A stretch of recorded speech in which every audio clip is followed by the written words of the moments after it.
ही आहे जहानपुर शरीफ जे इलाइक़े सां तालुक़ रखंदड़ दुर मोहम्मद 12 सालनि जी उम्र में हो त हॾनि जी लॻंदड़ बीमारी खेसि अहिड़ो त वकोड़ियो जो ही सुहिणो सेबतो इंसान माज़ूरी जे वर चढ़ी वियो। गुरबत मुफ़लिसी सबब संदसि वालिद घणाई हीला हलाया पर पैसनि जी अणहूंद वधीक इलाज खां महरूम करे छॾियो। उन जाड़े गुरबत हुई तमाम जेकी पुॼी सघियासीं हिनजो तमाम इलाज घणो करायो थे।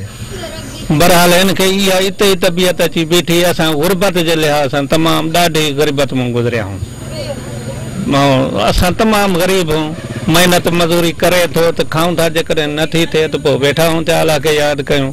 ॿियो अहिड़ी काई माली सहायता कोन्हे अलाह को सवाइ या इन मजूरी को सवा।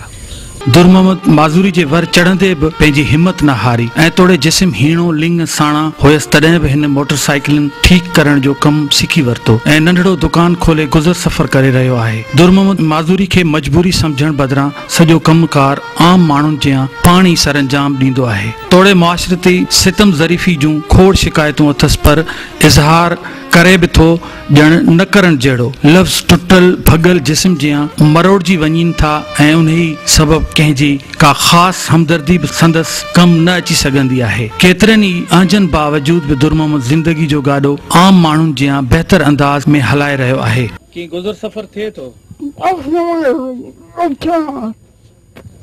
केतिरा बचड़ा अथई? उनजो पेट पाले थो? कंहिंखां उस्तादी वरिती अथई? भाउ खां?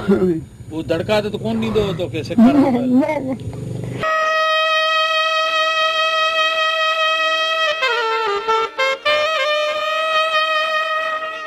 माज़ूरी हालत में जेको आहे तव्हां हिनखे कीअं था ॾिसो? ॾाढो बहितर तरीक़े सां कमु करे थो पियो। उनखां पोइ माज़ूरी जे हूंदे ॿियनि मिस्त्रियुनि खां ईमानदारी सां सचाई सां ऐं बहितर तरीक़े सां करे थो पियो ऐं ॾाढा माण्हू हिन खां मुतमिन हूंदा आहिनि ऐं असां बि ईंदा आहियूं हमेशह हिन खां कमु कराईंदा आहियूं। कंहिं बि क़िस्म जी शिकायत न हूंदी, ईमानदारी सां कमु करे थो पियो। दुर मोहम्मद उन्हनि माण्हुनि लाइ अहम पैगाम आहे जेके हालात ऐं वाक़ियात अॻियां हथियार फिटा करे हीज़जी वेहंदा आहिनि ऐं उन्हनि हारायल माण्हुनि लाइ दुर मोहम्मद हिम्मत जो पैगाम आहे। कैमरामैन शफ़क़त मीरानी सां गॾु अशरफ बुखारी, सिंध टीवी न्यूज़, मीरपुर माथेलो।